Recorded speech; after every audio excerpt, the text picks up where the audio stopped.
G'day, ladies and gentlemen. I'm Brayden Williams at the Gibson County Farm Service Agency here in Trenton, Tennessee. Today I'm going to talk about what we are as an agency, what we do for our farmers and ranchers, and the different kind of programs that we do and how we operate on a daily basis. So the Farm Service Agency is a USDA Department of Agriculture agency that supports the Commodity Credit Corporation, which is a government-owned and operated entity that was created in 1933 to stabilize, support, and protect farm income and prices. The CCC was also charged with maintaining a balanced and adequate supply of our agricultural commodities and to aid in the orderly distribution of these commodities both domestically and as a foreign aid. The CCC provides funds for the FSA commodity, conservation, loan, disaster, and emergency programs.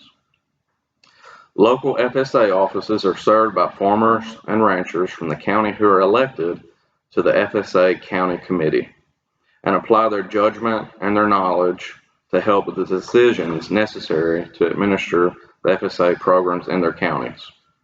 FSA County Committees operate within official federal regulations and provide local input on safety net, loans and payments, conservation programs, emergency programs, and payment eligibility. Every eligible agricultural producer should participate in the FSA County Committee elections, whether you're a beginning or an established producer, a historically underserved producer, or whether you have a large or small operation, because FSA County Committees are your link within the USDA. And this is the election calendar for this upcoming year. The nomination period began on June 15th of 2022, and nominations must be submitted to the county office or postmarked by August 1st. Election ballots will be mailed to the local administrative area voting on November 7th, 2022, and returned or postmarked by December 5th of this year. Then the elected member will take office starting at the beginning of the year on January 1st, 2023. Now I'm going to talk about some of our primary programs, starting with our agricultural risk coverage and price loss coverage. The 2018 Farm Bill reauthorized the ARC Plc program with the modifications for the 2013 through the 2023 crop years. The ARC program is an income support program that provides payments when actual crop revenues decline below a specific guaranteed level. The PLC program, the price loss coverage program, provides income support payments when the average market price for a covered commodity falls below its effective reference point. There are 22 covered commodities, with wheat, corn, soybeans, cotton, grain sorghum, and canola being the most prevalent here in Gibson County. Payments for the ARC PLC, if triggered, will be issued in October 1 the following year of the program year in which they are earned. The next program I'm going to be talking about is the Marketing Assistant Loans and Loan Deficiency Programs, which are marketing tools available during harvest or shearing. Marketing Assistant Loans provide interim financing at harvest time to help producers meet cash flow needs without having to sell their crops when market prices are typically at harvest time lows. This enables producers to delay selling the commodity until more favorable market conditions emerge. The MALs mature the 9th calendar month following the month in which the MAL is approved. A producer may repay an outstanding MAL or forfeit the commodity to the CCC. The commodity is transferred to the CCC to repay the loan. Loan deficiencies payments specify that in lieu of securing an MAL, producers may elect to receive an LDP. An LDP is the difference between the producer would have received if a loan was repaid at a lower market price and is a direct benefit requiring no payment at all. FSA offers federally funded voluntary conservation programs that help farmers, ranchers, and private forest landowners to protect and serve the natural resources.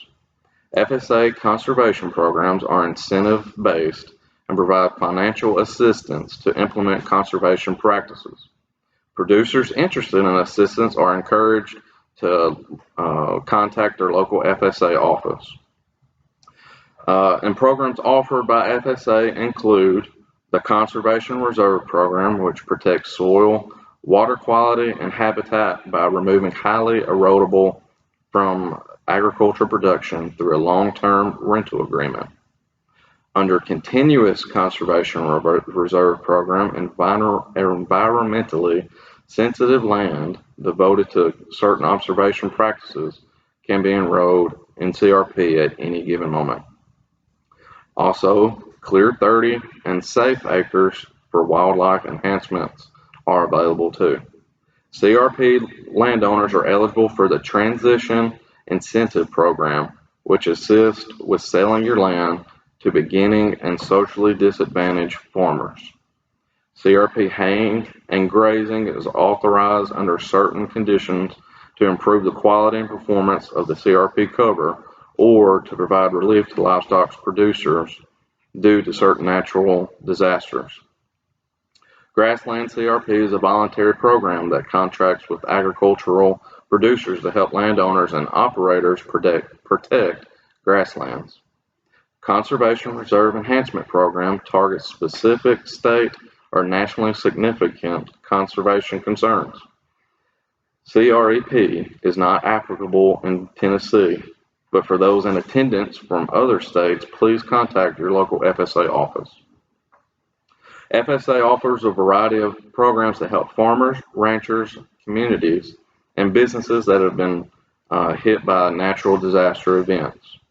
Non-Insured Crop Disaster Assistance Program, also called NAP, provides financial assistance to producers of non-insurable crops to protect against natural disasters that result in lower yields or crop losses or preventing crop planting.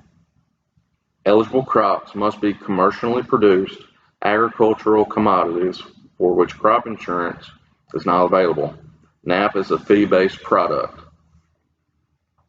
CRP haying and grazing mentioned earlier can be classified as a disaster program. Livestock Forage Program, or LFP, provides compensation to eligible livestock producers who have suffered grazing losses due to drought or fire on land that is native or improved pasture land with a permanent vegetative cover. Livestock Indemnity Program provides benefits to livestock owners and some contract growers for livestock deaths in excess of normal mortality that are a direct result of an eligible adverse weather event. In addition, LIP covers attacks by animals reintroduced into wild by the federal government or protected by federal law. Also, LIP provides assistance to livestock owners that must sell livestock at a reduced price because of injury from an eligible loss condition. A Dairy Indemnity Payment Program provides compensation to dairy producers when a public regulatory agency directs them to remove their raw milk from the commercial market because it has been contaminated by either pesticides, toxic substances, and chemical residues other than pesticides. Emergency Assistance for Livestock Honeybees and Farm-Raised Fish Program provides assistance to eligible producers or owners for losses due to disease, adverse weather, or other conditions not covered by LFP and LIP. Emergency Conservation Program provides funding and technical assistance for farmers and ranchers to restore farmland damaged by natural disasters and for emergency water conservation measures in a severe drought. Emergency Forest Restoration Program provides funding to restore privately owned forest and damaged by natural disasters. A current program that we have going on with the sign-up starting late May is our Emergency Relief Program.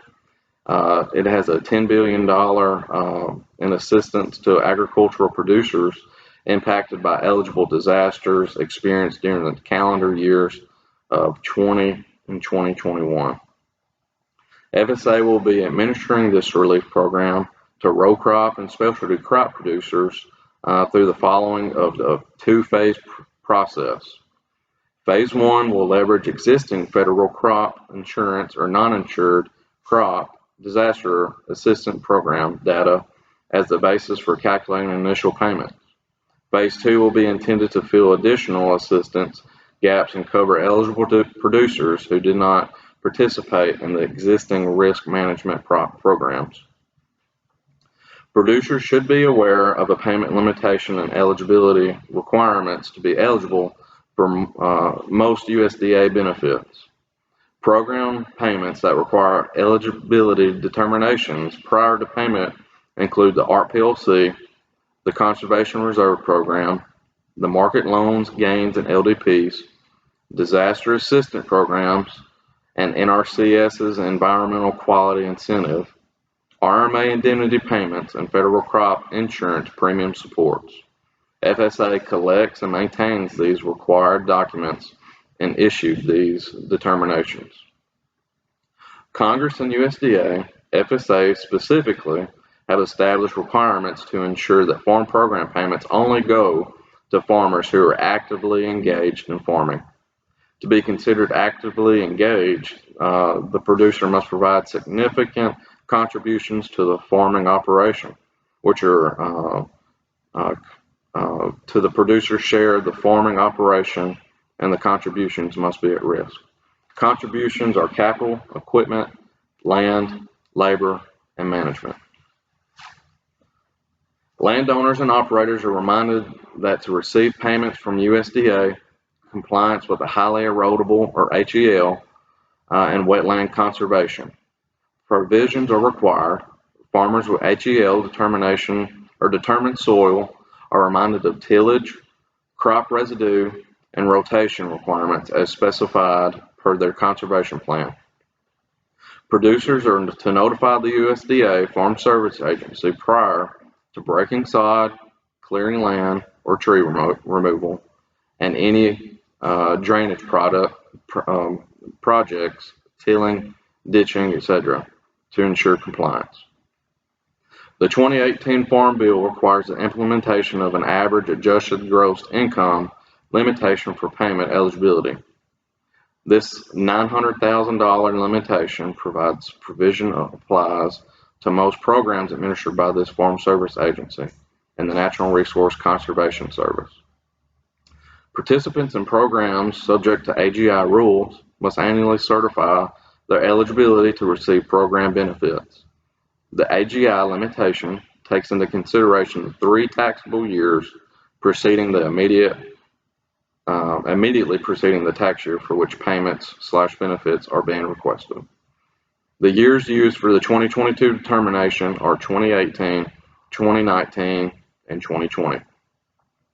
Timely filed and accurate crop and acreage reports by the reporting date at your local FSA office can prevent the loss of benefits for a variety of FSA and crop insurance programs.